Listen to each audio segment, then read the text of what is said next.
Congress పునరేకీకరణ, BRS ను వీడి సొంత గూటికి వస్తున్న లీడర్లు, అసెంబ్లీ ఎన్నికలకు ముందే చేరికలు షురు, అధికారంలోకి వచ్చాక మరింత జోరు, త్వరలో 9 మంది ఎమ్మెల్యేల చేరిక, గతంలో వీళ్ళంతా కాంగ్రెస్ లో పనిచేసిన వాళ్ళే, బీజేపీ నుంచి కూడా కాంగ్రెస్ పాత నేతల రిటర్న్ టు హోమ్.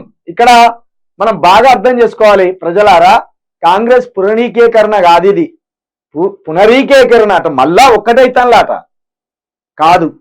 ఇప్పుడు ఒకవేళ కేసీఆర్ గెలిచి కేసీఆర్ మూడోసారి అధికారంలో ఉంటే ఈ దొంగలు ఎక్కడ ఉందో అర్థం చేసుకోరు. మీరు కేసీఆర్ నిడిచిపెట్టి పోనా, కేసీఆర్ కాళ్ళు మొక్కమంటే కాళ్ళు మొక్కు, కేసీఆర్ అది నేను ఏడిగింది ఎత్తిపోయిర్రా అంటే ఎత్తిపోసు. ఒక గంతటి బానిసలు వీళ్ళు. వీళ్ళు మళ్ళా అధికారం ఎక్కడ ఉన్నదో అక్కడికి ఉరుకుతాను, అంతే తప్పించి కాంగ్రెస్ ను బలోపేతం చేద్దామనో, వీళ్ళలో కాంగ్రెస్ బ్లడ్ ఉన్నదనో, వీళ్ళు కాంగ్రెస్ కు వీర విధేయులనో కాదు. వీళ్ళంతా అవకాశవాదులు, బానిసలు, కాంశీరామ్ గారు చెప్పినట్టు చెంచాలు, రాజకీయ చెంచాలు. వీళ్ళు 10 సంవత్సరాలు దొబ్బి తిన్నది మీరు కాదా? 10 సంవత్సరాలు కేసీఆర్ దగ్గర ఉండి బానిసత్వం చేసింది మీరు కాదా? ఒకవేళ కేసీఆర్ ఈ తెలంగాణలో లూటీ చేసిందంటే ఈ లూటీలో మీకు భాగస్వామ్యం లేదా?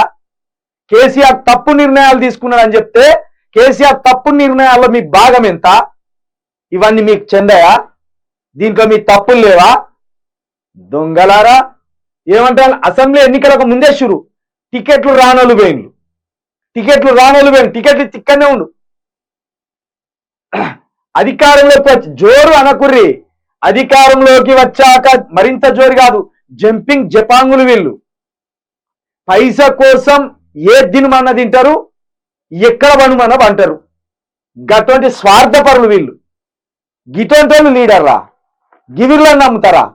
వీళ్ళ బతుకు మళ్ళా ఓట్లేస్తారా మీరు? దయచేసి ప్రజలారా, ఒక్కడు పార్టీ మారిందంటే ఒక ఈటల రాజేందర్కు అవమానం జరిగిందన్నారు, దాంట్లో కొంత న్యాయం ఉన్నది. ఆయన పార్టీ మారిండ్రు, ఆ రోజు ఆయనకు అందరు తోడుగున్నారు, అదే హుజురాబాద్ లో ఆయన గుండెల్లో పెట్టి గెలిపించుకున్నారు.